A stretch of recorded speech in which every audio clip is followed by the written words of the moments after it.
Hi guys, welcome back to my YouTube channel. మళ్ళీ నేను ఒక ఫుడ్ బ్లాగ్తో వచ్చేసాను. పన్నీర్ కర్రీ అయితే మేము ఇది సండే చేసాము. Mummy biryani with paneer curry చేసింది. బిర్యానీ ఆఫ్ అయిపోయిన తర్వాత మాకు వీడియో గుర్తుకొచ్చింది. అందుకు ఇంకా పన్నీర్ కర్రీ అయితే వీడియో తీసాము. ఫస్ట్ అయితే పల్లీలు వేయించుకున్న తర్వాత టొమాటోస్ అన్నీ మనం కట్ చేసి పక్కన పెట్టుకోవాలి. మంచిగా వేగాలి, మాడిపోవద్దు పల్లీలు. ఆ తర్వాత ఉల్లిపాయలు, టొమాటో కట్ చేసుకోవాలి మనం కంపల్సరీ. ఒక 2-3 ఉల్లిపాయలు అండ్ టొమాటో కట్ చేసుకొని పక్కన పెట్టేసుకున్న తర్వాత దాంట్లో గసగసాలు వేసుకొని మంచిగా అవి వేగియాలన్నమాట. యాక్చువల్లీ పన్నీర్ కర్రీ టేస్ట్ మస్తు వచ్చింది అండ్ మీరు ట్రై చేయండి. మీకు ఎలా వచ్చిందో నాకు కూడా కమెంట్ చేయండి.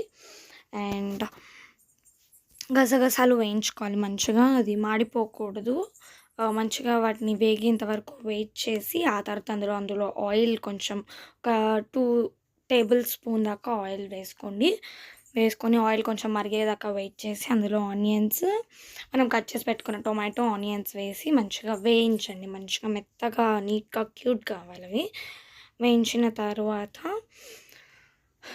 అందులో పసుపు, ఉప్పు వేసుకొని మంచిగా కలుపుకోండి. ఆ తర్వాత పన్నీర్ ఉంటుంది కదా, నెక్స్ట్ మనం అవి వేయించి పెట్టుకున్న పసుపు, ఉప్పు దాన్ని బాండీలో తీసినట్టు ఒక ప్లేట్లో తీసేసుకొని అందులో కొంచెం ఆయిల్ వేసుకొని ఇందాక మనం కట్ చేసి పెట్టుకున్న పన్నీర్ అందులో వేసుకొని వేయించుకోవాలి. అండ్ మనం ఫస్ట్ గసగసాలు, పల్లీలు వేయించుకున్నవి మిక్సీలో వేసుకోండి. ఆ తర్వాత పన్నీర్ అంతా కూడా ఆయిల్లో వేసి నీట్గా అంటుకోకుండా, మాడిపోకుండా నీట్గా ముక్కలు కూడా పీసెస్ నీట్గా అలానే ఉండేటట్టుగా నీట్గా వేయించుకోవాలన్నమాట. మనం నీట్గా వాటిని దాన్ని అవి చితికిపోకుండా, మాడిపోకుండా నీట్గా వేసుకోవాలన్నమాట. ఫస్ట్ చూసారు కదా, మాడిపోవద్దు, ముందే చెప్తున్నా. టేస్ట్ కూడా మంచిగా రావాలంటే అలా తీసుకున్న తర్వాత ఆనియన్స్ ఇంకా టొమాటో మనం చేసింది మొత్తం పల్లీలు, గసగసాలు అవన్నీ కూడా మనం మిక్సీ పట్టుకున్న తర్వాత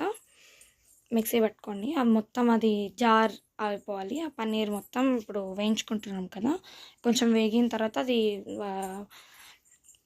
మాడిపోకుండా వేయించుకున్న తర్వాత అదంతా మనం మిక్సీ చేసుకోవాలి. ఆనియన్స్, టొమాటో, పల్లీలు, గసగసాల తర్వాత అల్లము,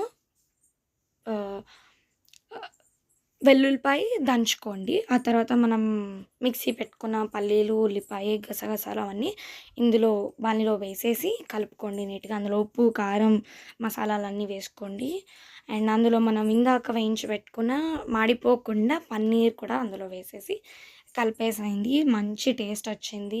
అండ్ దాని మీద కొంచెం కొత్తిమీర చల్లుకుంటే అంతే, టేస్ట్ అయితే సూపర్. Subscribe guys.